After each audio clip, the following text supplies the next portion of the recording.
Hey everyone, I'm just going to show you a quick demo on how to do your foundation chain and a single crochet. So first you're going to take your yarn and make a loop like this. Keep the short end on the top. Then you're going to take your crochet hook and go through the loop that you made and just grab the short end, pull it through, and then kind of pull it tight a little bit with the short end, and there you have your first loop. So now you're going to yarn over and pull it through the loop, and that's one chain.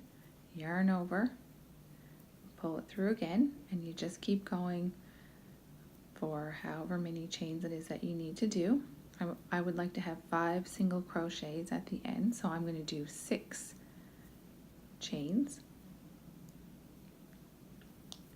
Because when you get to the end of your chain, you're going to skip one and you're going to go into the second chain, which is why I did one extra one, because we're going to start crocheting into this one. So you go through, yarn over, you pull through, you have 2 loops on, yarn over again and pull through both.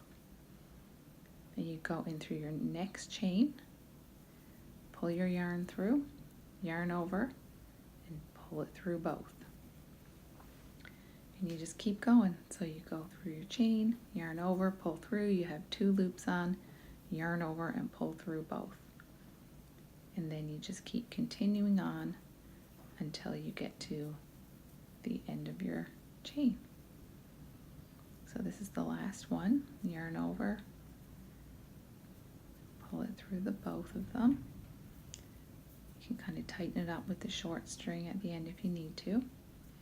So here's your first row of single crochets. So that's 5 single crochets.